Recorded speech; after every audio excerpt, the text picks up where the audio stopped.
우주의 설계자와 스티븐 호킹. 현 우주가 빅뱅에 의해 만들어졌다고 생각한다면 한 가지 의문이 생긴다. 빅뱅이 어떻게 탄생할 수 있느냐이다. 이 질문에 종교적인 해석이 개입되면 매우 난해한 문제로 변질되기도 한다. 우주가 정말로 전지전능하신 신이 친히 창조한 것인지 아니면 우주가 폭발해 저절로 생겨난 것인가 하는 의문이다. 2010년 영국의 이론 물리학자 스티븐 호킹 박사는 다소 껄끄러운 이 문제에 대해 캘리포니아 공대 리오나드 물로디노프 박사와 함께 쓴 위대한 설계에서 명쾌하게 설명했다. 그들의 결론은 신이 우주를 창조한 것이 아니라 아무것도 없는 상태에서 저절로 생겨났다는 것이다. 우주는 창조주의 위대한 디자인이 아니라 아무것도 없는 상태에서 저절로 생겨났는데 더욱 놀라운 것은 이를 과학적으로 증명할 수 있다는 것이다. 지구인 중 지식인이라면 거의 건드리지 않는 신을 과감하게 부정한 것으로 저명 인사로 인기를 끌기 위한 것도 아니며 특히 그가 아인슈타인에 비견되는 과학자라는 데 파급 효과가 지대했다. 호킹은 지금까지 과학적 연구 결과를 볼 때 우주는 중력의 법칙과 양자 이론에 따라 무에서 자연적으로 발생했다고 단언했다. 즉 우주라는 유가 무에서 나왔다는 것이다. 두 명은 이 자연 발생이 바로 인간과 우주가 존재하게 된 이치이므로 여기에 우주가 창조되고 작동하는 데 신을 개입시킬 필요가 없다는 것이다. 호킹 박사가 신이란 단어를 자주 언급했으므로 그동안 신의 존재를 인정하는 것으로 알려져 왔으나 정작 그 자신은 신을 믿지 않으며 책에서도 분명히 무신론에 가까운 주장을 펼쳤다. 그의 말은 모든 것은 자연의 법칙에 따라 필연적으로 이루어지기 때문에 신은 우주를 창조할 필요가 없고 따라서 우리 인간을 창조할 필요도 없다는 얘기다. 그는 이어서 명쾌하게 설명했다. 신이 존재하지 않는다는 것을 인간이 입증할 수는 없지만 찰스 다윈이 생물학에서 창조자의 필요를 제거했듯이 인간과 우주가 존재하게 된 이치를 물리학의 법칙들이 설명할 수 있기 때문에 과학이 신을 불필요하게 만들 수 있다. 호킹 박사는 좀 더 적극적으로 자신의 주장을 전개한다. 우선 우리가 사는 이곳이 유일한 태양계라는 주장은 틀렸으며 우리 은하에만도 셀 수 없이 많은 태양계가 존재한다는 것은 과학적으로 의심의 여지가 별로 없다고 역설했다. 또한 생명체의 존재가 그를 둘러싼 환경의 특성을 말해준다는 인류학적 약원리도 논란의 여지가 없다고 주장했다. 인류학적 원리는 자연의 원리가 지적 생명체의 탄생과 생존에 적합하게 맞춰져 있다는 생각을 말한다. 인류학적 원리는 강원리와 약원리로 나뉘는데 강원리는 존재 자체를 위해 자연의 원리가 정해지는 것이라고 보는 반면 약원리는 환경에 따라서 생명체가 생겨난다는 주장한다. 호킹의 설명은 명쾌하다. 우주가 오로지 인간에 적합하게 맞춤 제작됐다고 보면 변화는 전혀 일어나지 않아야 하므로 이것이 오히려 더 설명하기 어렵다고 지적했다. 호킹은 그러면서도 이런 우연한 발생이라는 개념을 원용하여 이 세계가 신의 작품이라는 증거로 제시되기도 했다고 밝혔다.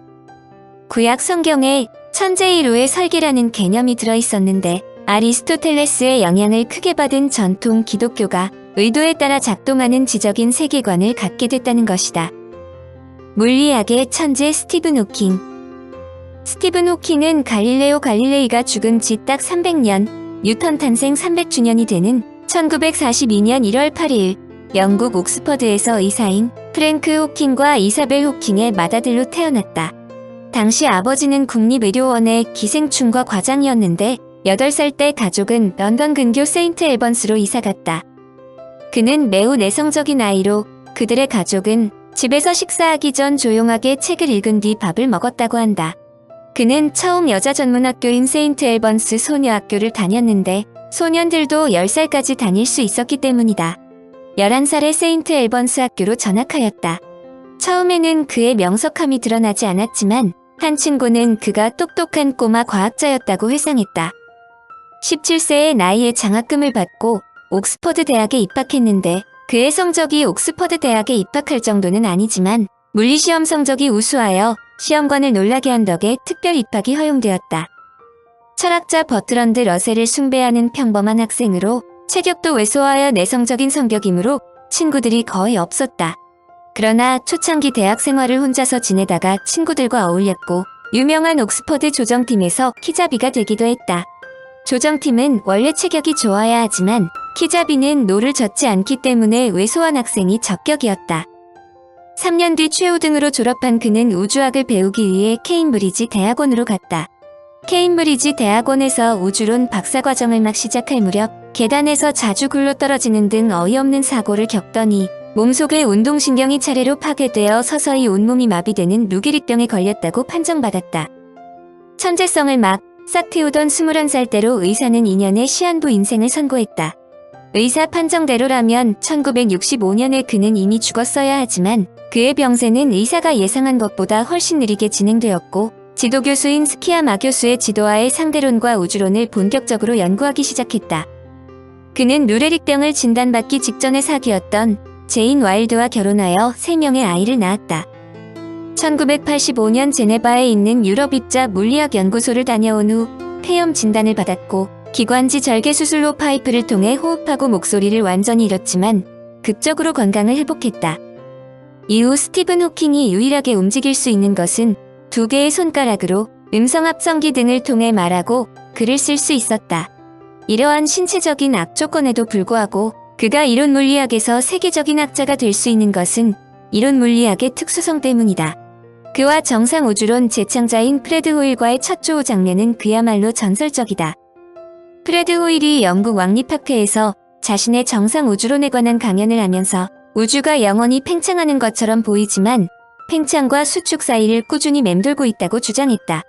강연이 끝나자 젊은 대학원생인 호킹이 호일에게 질문했다. 호킹. 교수님이 말씀하신 그 양은 발산합니다. 호일. 그렇지 않네. 호킹. 그렇습니다. 호일. 그걸 어떻게 알지? 호킹. 제가 알아냈으니까요.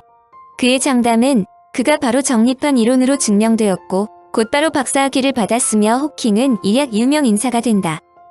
이론 물리학은 사고 능력만 있으면 연구할 수 있는 학문이어서 유기릭병이 오히려 호킹으로 하여금 연구에 매진하는 계기가 되었다고 볼 수 있다. 그는 루게릭병에 걸린 사람으로 가장 장수한 기록을 갖고 있다. 시한부 인생을 살고 있는 호킹은 자신이 죽기 전에 인류의 최대 의문을 풀어야 한다고 생각했다. 우주의 만물은 어떻게 시작했을까? 탄생의 순간은 어떠했을까? 한마디로 우주의 청사진을 밝혀보자는 원대한 꿈이었다. 그는 우주 탄생 이유와 소멸 여부를 해석하면 우리 인간이 왜 지구라는 곳에 있는가를 풀 수 있다고 생각했다. 즉, 왜 현재와 같은 우주가 되었는가이다. 1960년대만 해도 과학자들은 우주는 출발점이 없고 불멸하다고 생각했다. 그런데 빅뱅 가설은 이를 순식간에 뒤집었다. 빅뱅이란 극도로 작은 것이 한순간에 폭발하여 현 우주가 생성되기 시작되었다는 것으로 이는 우주가 폭죽처럼 작은 것이 한순간에 폭발하여 만들어졌다는 것을 의미한다. 이 설명을 들으면 누구나 어떻게 아무것도 없던 한 점, 즉 무에서 우주가 생길 수 있었느냐라는 질문을 던진다. 호킹도 바로 이 질문을 제기했다. 그는 루게릭병임에도 불구하고 제인과 결혼하여 다소 안정을 찾자 보다 본격적으로 우주의 시작과 끝이 있다면 어떤 모습일까를 재현하는 데 도전했다. 마침 호킹은 옥스퍼드의 젊은 수학자 로저 펜로스의 블랙홀에 대한 강의를 들었다. 펜로즈 교수는 당대로서는 놀라운 가설을 발표했는데 그것은 사건의 지평면 안쪽 블랙홀의 정중앙에 모든 질량이 줄어들어 완전히 사라지는 점, 즉 특이점이 있다는 것이다. 다시 말해 거대한 물체가 사라지는 공간이 존재한다는 것이다. 호킹은 이 생각을 뒤집어서 생각했다. 물질이 유에서 무로 변한다면 그 반대 즉 무에서도 유가 가능하지 않겠는가이다. 호킹의 발상 전환은 곧바로 아인슈타인의 중력 즉 상대성 이론의 재해석이다. 아인슈타인의 상대성 이론은 중력이 우주에 미치는 영향에 대한 해석이라고도 볼 수 있다. 아인슈타인은 중력이 두 물체 사이에 영향력을 주는 것에 그치는 것이 아니라 공간을 왜곡시키는 힘이라고 설명했다. 이는 시간과 공간이 직물처럼 짜여 있다고도 설명된다. 이 직물 위에 올려놓는 물체가 클수록 예를 들어 지구보다 큰 목성을 올려놓으면 더 움푹 파인다는 것이다. 그런데 이 직물이 한계점으로 늘어난다면 즉 엄청난 그 무엇이 직물에 가해진다면 극적인 상황이 일어난다. 즉 물질이 사라질 수 있는 공간이 생기며 이때 지나가는 물체가 안으로 빨려 들어간다는 것이다. 이것이 유명한 블랙홀로 간단하게 말하여 직물이 더 이상 지탱하지 못하고 공간이 뚫리며 이곳에서는 물리법칙이 통하지 않고 시공간이 사라진다는 것이다. 호킹의 천재성은 이때부터 발휘된다. 아인슈타인의 이론에 의하면 특이점에서 물리법칙이 통하지 않고 시공간이 사라지는데 호킹은 이와 반대 상황도 일어날 수 있다는 것이다. 이를 간단하게 설명한다면 특이점의 방향을 바꾼다면 팽창 즉 폭발이 일어날 수 있다는 것이다. 한마디로 특이점에서 공간, 물질, 시간이 뿜어져 나왔다는 것으로 이는 빅뱅과 같은 상황이다. 특이점이라는 작은 공간이 빅뱅을 만들었다는 것 즉 우주 탄생에는 시점이 있다는 것이다. 우주에 시초가 있다는 호킹의 설명은 곧바로 빅뱅 즉 대폭발의 원인이 무엇인가로 귀결된다. 물리학적인 문제로 들어가면 여기에서도 아인슈타인의 이론을 넘어야 한다. 대폭발을 설명하려면 미시세계를 이해해야 하는데 문제는 중력의 법칙을 거스리는 원자는 없다는 점이다. 그런데 20세기 최대의 역작이라고 볼 수 있는 양자론은 중력 이론과는 매우 다른 결과를 도출시킨다. 상대로는 거시세계에서는 정확하게 작용하지만 미시세계에서는 중력이 큰 영향을 미치지 못한다는 점이다. 이것은 양자론과 상대성 이론이 상충한다는 것을 의미한다. 양자론에서는 혼돈으로 가득 차 있다고 설명한다. 그동안 설명되던 전자가 원자핵 주위를 궤도에 따라 도는 것이 아니라 전자가 불쑥 나타나고 사라지는 혼돈 상황인데 이 상황에서도 값은 작지만 중력이 작용해야 한다는 절대적인 명제가 생긴다. 사실 물리학계에서 상대성과 양자론을 결합시키는 것이 기본 명제였다. 상대성 이론을 도출한 아인슈타인이 죽을 때까지 매달린 것도 자신의 중력 이론과 양자론을 접목시키는 이론 즉 만물이론을 만드는 것이다. 결국 아인슈타인은 이에 성공하지 못했지만 호킹은 이를 해결할 수 있다고 생각했다. 우선 그는 자신의 질병에도 불구하고 자신의 이론을 완성시키기 전에는 죽고 싶은 생각이 없었다. 한마디로 자신에게 닥친 신체적인 역경을 만물의 이론을 만들라는 채찍으로 생각했다. 호킹의 생각은 단순하다. 빅뱅이 일어나는 순간에도 중력과 양자 이론이 상충한다는 것이다. 이는 블랙홀 안에서도 두 이론이 상충한다는 뜻으로 이를 통합하는 것이 결국 블랙홀과 빅뱅을 이해하는 기본이라는 것이다. 블랙홀 경계에서 모든 것을 빨아들인다는 것은 어떤 것도 존재할 수 없다는 것을 의미한다. 그런데 양자역학에서는 미시세계에서 빈 공간이 존재하지 않고 에너지 파동이 작은 입자를 생성하는데 이때 항상 양에너지와 음에너지가 쌍으로 발생하여 서로 충돌하면서 모든 것을 파괴한다. 호킹은 이들 가상의 한 쌍을 블랙홀 옆에 두면 입자가 어떻게 되는지를 검토했다. 호킹은 입자가 양성과 음성으로 나뉘지만 둘의 진로는 분명히 다르다고 설명했다.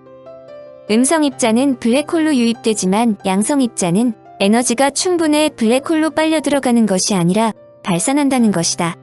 블랙홀을 탈출할 수 있는 입자가 존재할 수 있다는 것으로 이것이 유명한 호킹 복사이다. 이를 풀어서 설명한다면 빅뱅은 기본적으로 블랙홀의 반대이며 우주의 모든 물질을 포함하는 무한히 작은 점인 특이점에서 시작된 것이라는 설명이다.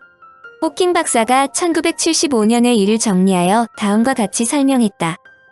거대 질량이 수축 붕괴에 생긴 무한히 작은 점인 블랙홀에는 엄청난 중력이 존재해 모든 것을 빨아들여 파괴되므로 블랙홀에는 아무런 구조도 정보도 없다는 것을 순수한 수학적 계산을 통해 입증했다.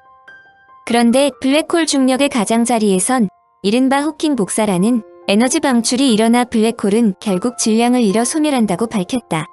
호킹 복사는 애초 정보가 아닌 소실된 정보이므로 결국 과거의 정보는 블랙홀 소멸과 더불어 흔적 없이 존재를 상실한다는 얘기다.